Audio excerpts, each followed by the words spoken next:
We've got Gutfeld. We've got to analyze The this. Gutfeld Follies. Yeah, let's. This is the first clip we have of Gutfeld. This is the writers' room is hitting their stride. Oh, This was from what episode? This is from Thursday. Was this from last Thursday? No, I think this was Wednesday, actually. I mislabeled it. Okay, This Wednesday. April 21st.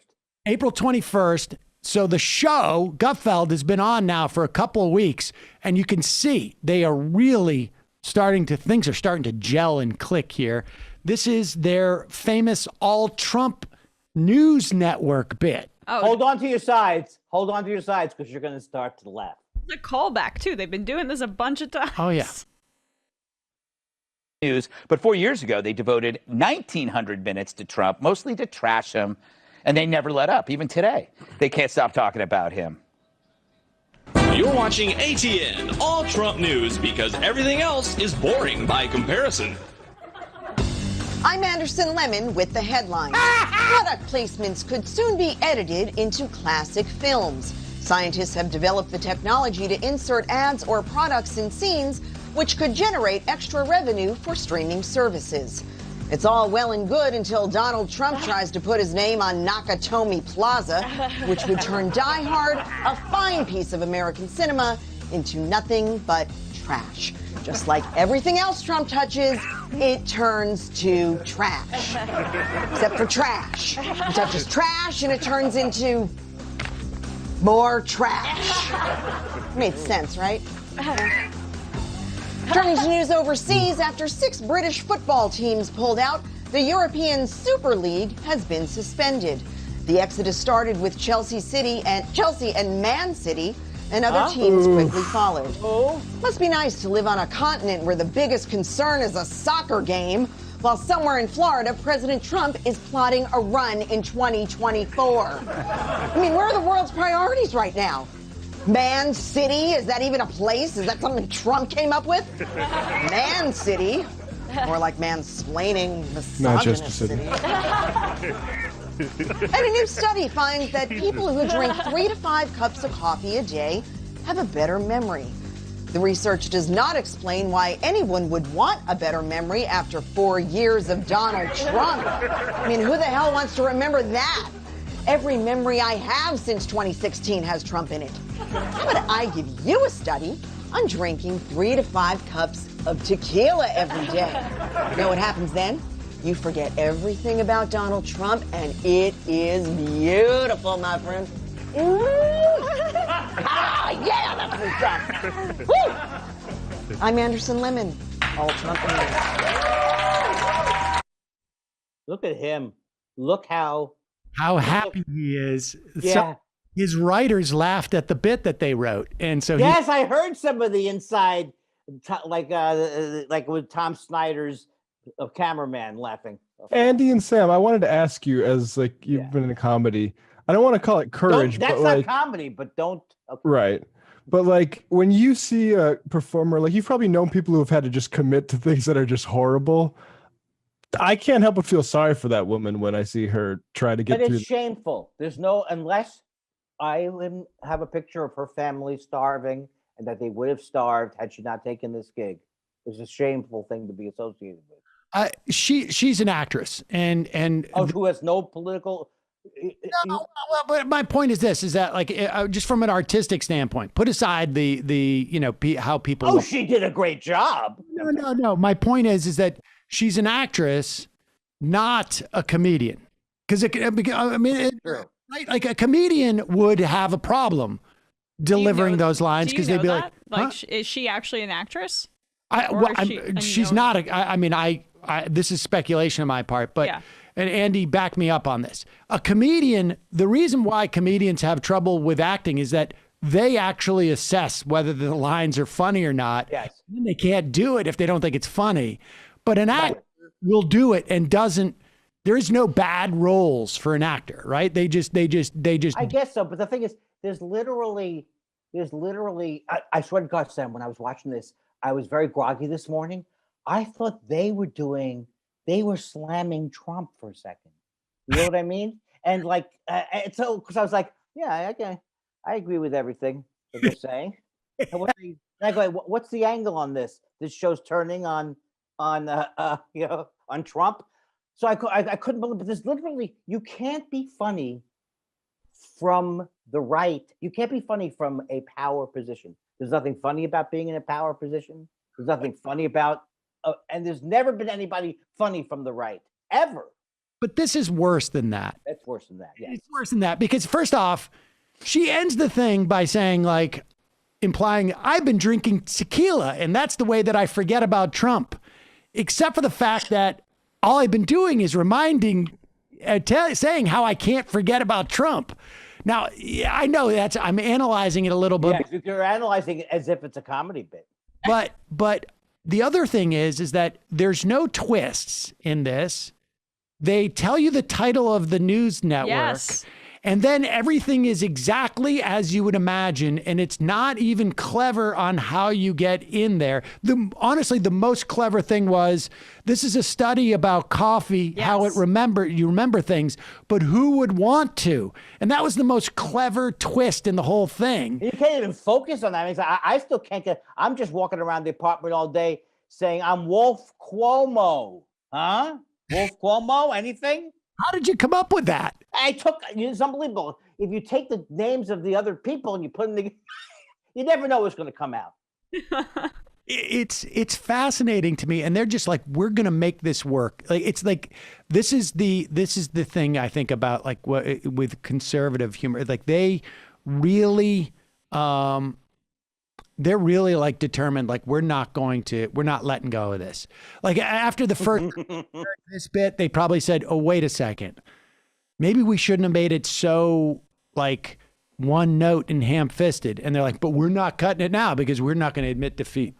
No. Don't they slam Jeff Zucker? Don't they slam Jeff Zucker in that piece? Or I don't know. They call when they slam Jeff Zucker by name as if they found the heart of the left. And they've stabbed it. You know what I mean? It is the amazing thing about what they're doing is it's the same problem they had when they had their like sort of specific half-hour hour comedy hour. Yeah, comedy hour when they were trying to sort of like compete with the Daily Show. It is that they conflate comedy with like snaps. Like it's honestly, it's like all like, look at how we're owning the libs. It doesn't matter that we're not doing it in a funny way. We're doing it is like literally, it's like doing an industrial. Did you ever do those? We did that, like Benjamin and I and David Waterman and Rich Gustis. You don't know Gustis. I don't know Gustis, but I know Waterman. When we were in Boston doing the Comedy Lab, we took a gig where we went to work. We did a Wang. They were a computer. I think they're still a Wang computer like retreat. And what they do is they sit there and they say like, here, make some jokes about the R&D people and about how they don't get the work requisitions. And so we tried to integrate that in. I mean, we left them completely befuddled. They thought we were just out of we were completely insane. But that's what got the big laughs when you just go like, at least I'm not like Marge, always putting my requisition forms in pencil and the whole place erupts. And that's sort of what they do for the conservative movement. It's just like... It's just recognition of exactly. Something. It's just that I recognize this, and so that's got to be a laugh. Exactly. Right? It's Lemon, the Lemon Anderson. That's true. Like those guys do that all the time. And yeah, it's literally conceptual peekaboo. Exactly. All right, but we're not done. But remember in the old days they used to say like I remember some show they go, yeah, they do jokes like, I'm a card carrying member of the ACLU. What is that card for? I mean, like stuff that literally nobody is really going to be upset. Like someone's got to stick it to that ACLU. When are they going to get stuck to? What's also like, what are they? I guess they're skewering CNN, and who cares? Like, yeah, I know. People like, well, you're really taking on CNN. Like, I don't know. I guess the idea was that, but I don't understand why they didn't just call it CNN. Well, it's not close. I mean, and it's ATN, which is like All Trump News. Why is that different than OAN? I don't understand. I don't think there's a joke, even an attempt at a joke. But why wouldn't you have just done it as CNN and just done a parody of CNN? Yeah. Like, instead of like this sort of like, we're going to be clever and call it the ATN. Why not just call it CNN? And the joke is, all they keep doing is bringing it back to Trump. Well, then you wouldn't have told the punchline before the skit even starts. Excuse me, Mr. Gutfeld, I'm a little bit confused. It says CNN, but they talk about Trump all the time. Shouldn't it be Trump all the time network or all Well, Trump? here you go, CTN. Can't we? If you made an amalgamation of CNN, get out of here, low paid, underpaid person. We're going to call it all Trump network so that people get the fact that they talk about Trump all the time. And then we're going to surprise them when every story is about Trump. It's rudder. I don't feel bad at all for anybody involved there, but when you see it so rudderless and so completely out to sea, makes no sense what the person's doing. Everyone's in a different department over there, I think. All right, here's the one we talked about. Tom Shalhoub, and I used to run into Tom when he was trying to get the Red Eye host job, following, and before then actually. And I would say, Tom, you should come on the show, on my show, and we can sort of debate stuff. He's like, I don't want to do that. I don't want to do that. And that. I was always telling Michael and old Matt, I was like, I ran into this guy and I'm trying to get him on. And, I'm like, it could be interesting to have him on. Oh, so he was open about his political views back then. Well, I knew he was on Red Eye. Oh, right. And so. But before that, I don't know if he ever, he may have been one of these guys who never ever said anything. Yeah, and he would downplay it too. He would downplay it a little bit. All right, so here is Greg Gutfeld. This is Gutfeld. Now, this is from Thursday night. And now, they have the other bit that they go to quite a bit, which is the CNN, where all they do is they say, you're racist, you're racist, you're racist. Which is it really gets it. It really gets it. That's what we do when we call racist people racist and we call Nazis Nazis. But they don't even need to capture it because no one watching this even watches CNN. No. You're right. Nobody watching that. I don't think people are watching that. Are they? No, but they presume. I mean, I get that idea. But what is amazing to me is that they were smart enough not to call CNN the I'm racist network, because then they had that surprise element of what are they going to say on CNN? So they're running that bit again, but they did come in with a twist. By a white kid with a coexist bumper sticker, which is why CNN's entire premise is that all of us are hopelessly racist. And if you disagree, then you're racist, creating another us versus them. Wouldn't it be refreshing if once in a while CNN would point out what we have in common instead? You, ma'am, are making some great points right now. No. You, sir, have a very persuasive argument. Of course we should hold police accountable. While respecting them for serving their community. That's what I'm saying. Yeah, me too. Why are we yelling? I don't know. Jeff Zucker told me to yell. Zucker. But you know who's really at fault in all this oppressiveness? Angry white men.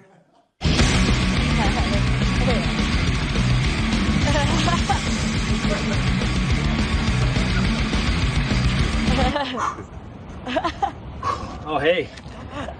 Just out for a run. Exercise, it's a real stress reliever. These days you need it. The politicians telling people to take to the streets. Sometimes I think they're trying to divide us based on race or what group we're in. I don't care what you look like. I care what you do with your life. I don't know. Hey, Phil. What an evil man. If it were up to him, the streets would be soaked in oil. Why was he out for a run? I don't even I swear to God, I've watched that 7 or 8 times now. I don't understand that bit. I get that at the end. I get that they're not angry. Of course, they're not angry. You've seen those guys; they're so obviously not angry. The white people from He the seems right. to resent people protesting a little bit. I mean, it might not be angry, but it's a bit of a resentful white man there. Oh, he just. Oh, right. That's true. Well, he seemed like an idiot in that particular. The weird part is that they went from the CNN thing into here is our presentation of the angry white male, and they don't attribute it to anybody. Like that graphic, that's not a graphic. It's not like if the bit was we're going to do a profile on the angry white male, and then they just go.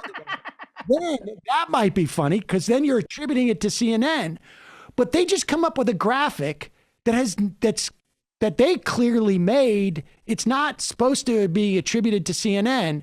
It's almost like that those comics who would go up and wear like a funny shirt and they go like, "Hey guys, I know you're looking up here. What's with the shirt?"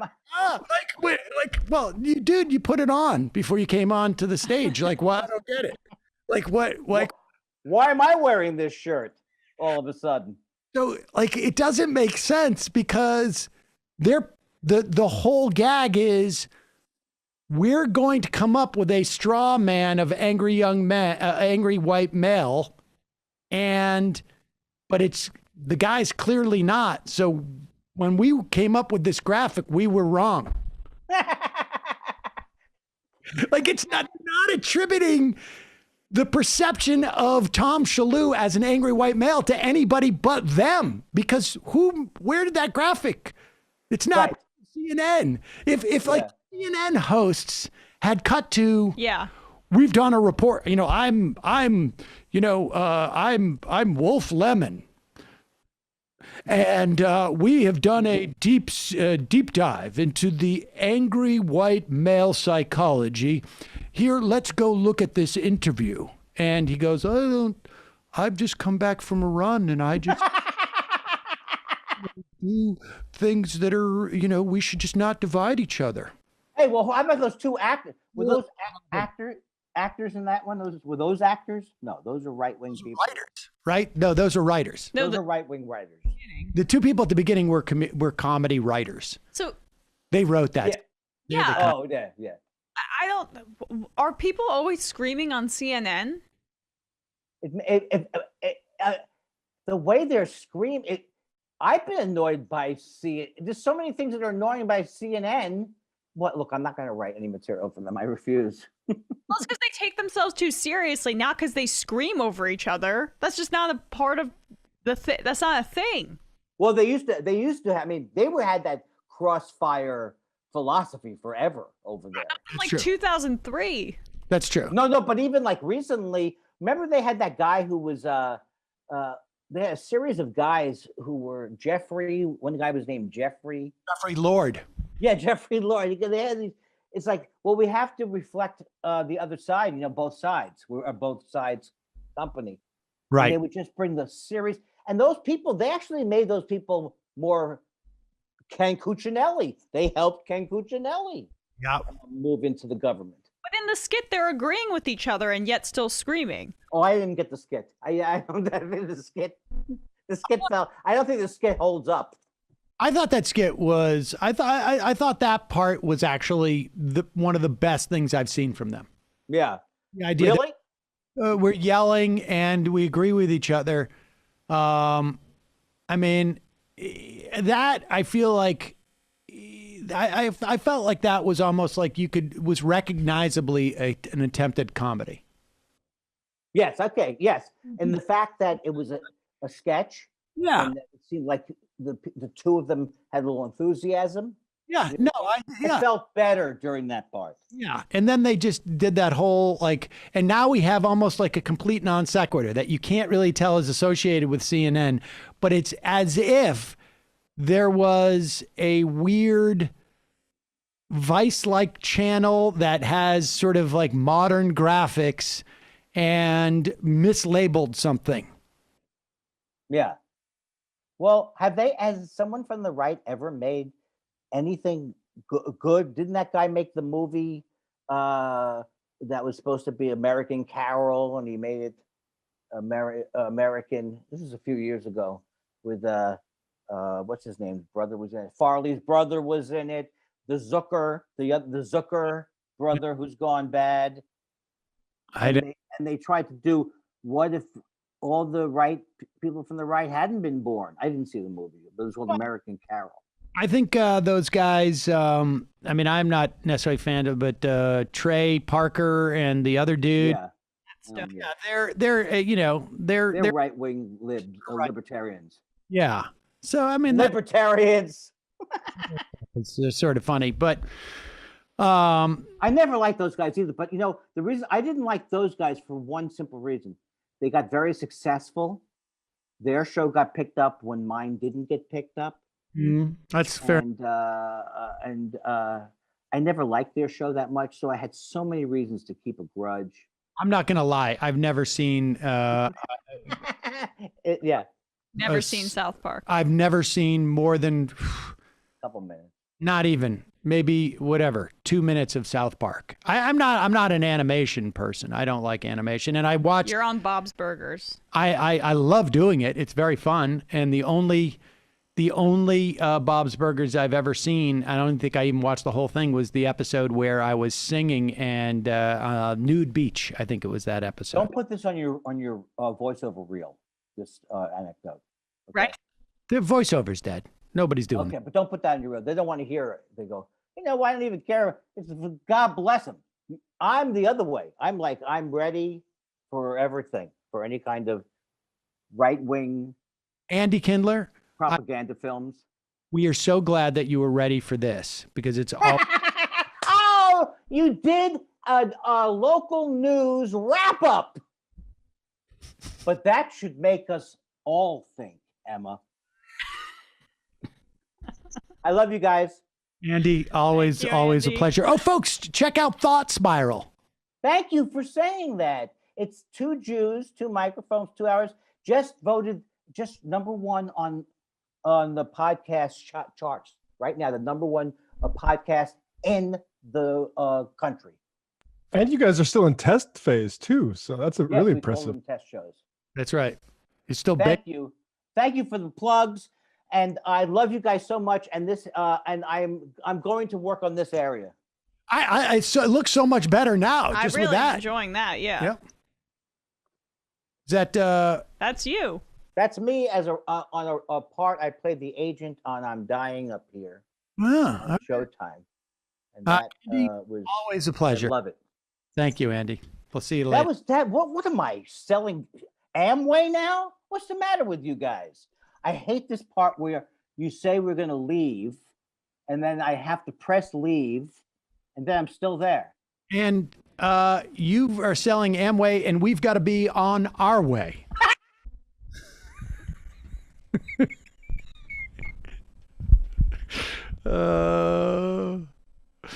Yeah, Andy seems like he's got a lot going on, says Demian. Look at Emma. You really like that. We've got to be on our way. It was the cutting off of him in the middle. All right, should we Freebie Friday? What the hell? We're letting it ride, folks. We're putting it all on. Wait a minute. Pause. Hit the pause button. Something's wrong. It's the only thing that you have on your soundboard. Okay. I got this too. Bye-bye. Bye-bye.